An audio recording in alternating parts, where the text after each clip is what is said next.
important. Je sais combien de fois les femmes sont laborieuses, combien elles sont courageuses. Si on leur donne les moyens, les femmes peuvent soulever beaucoup de choses.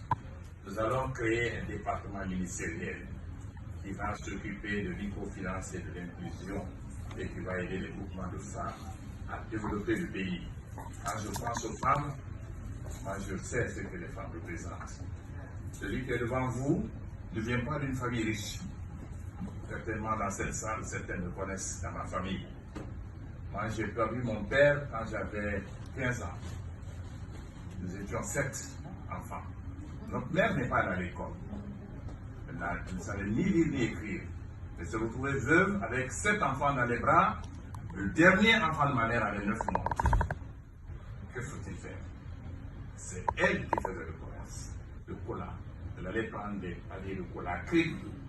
Elle voyageait dans les villages, dans les camions, pour aller vendre le soir et revenir. Nous, on allait le soir prendre le reste. Quand les camions arrivaient, on ramassait ça avec mes 2 frères aînés qui sont plus de ce monde.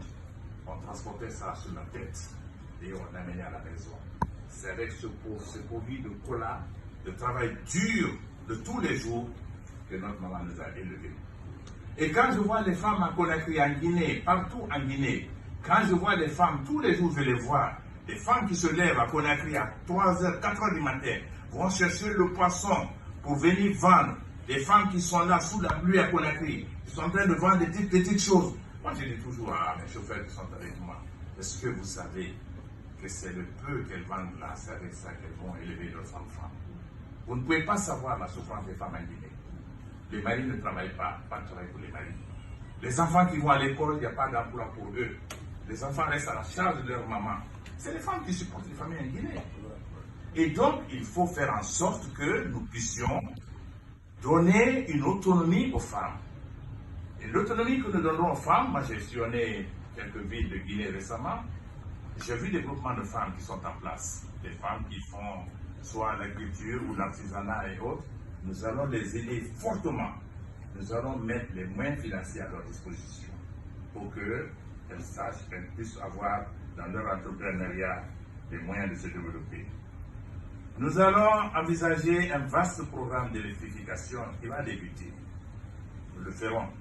Quand je vois les villes de Guinée aujourd'hui, près de 38 préfectures, peut-être 30 n'ont pas d'électricité. N'ont pas l'eau potable, n'ont pas l'électricité. Dans un pays comme la Guinée, cela fait partie du paradoxe. Même à Conakry, il arrive le moment où, en saison des pluies, quand les gens vont chercher l'eau dans les puits, alors la saison des pluies, ils n'arrivent pas à sortir de la maison à cause de la pluie, de l'eau qui les empêche d'aller chercher de l'eau. C'est réel. C'est le paradoxe de la Guinée. Alors, il faut faire en sorte que nous puissions donner l'eau potable à toutes les villes de Guinée. Et cela est possible. Il faut y mettre des moyens. Alors, nous allons aussi, nous envisageons également des transitions essentielles de tout ce que j'ai dit là. Vous allez me dire, vous avez des ambitions, comment vous allez trouver l'argent? Les transitions que nous allons engager dès les premiers mois, si nous sommes élus, dès les premiers mois, nous allons engager les premières transitions. La première transition sera une transition numérique pour moderniser l'administration et les finances de l'État. Nous allons moderniser les finances de l'État. Cela aura pour conséquence la dématérialisation des finances en Guinée. Vous êtes en France, si vous savez, vous travaillez dans les services financiers ici. Vous savez si vos patrons ou vous-même, vous avez accès à des chèques ou à de l'argent. Mais en Guinée, ce n'est pas le cas. On donne un projet, on met des milliards, et le directeur accède dans le chéquier, il tire comme il veut, et tout l'argent va dans sa poche ou sur son compte. C'est ce qui s'est passé en Guinée au cours des dernières années. Tout l'argent de l'État guinéen est détourné. Je le dis et c'est public. Tout est détourné. Nous allons moderniser, digitaliser les finances de l'État guinéen. Digitaliser. Les gens n'auront plus accès à l'argent. Nous allons dématérialiser les finances.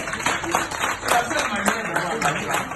Si le projet que nous avons là, si vous dites comment vous allez financer, nous allons le financer avec les ressources de l'État guinéen. La Guinée fait suffisamment d'argent, mais l'argent est détourné. Les recettes de l'État sont détournées. Nous allons digitaliser les finances de l'État, que ce soit vos impôts, que ce soit dans les autres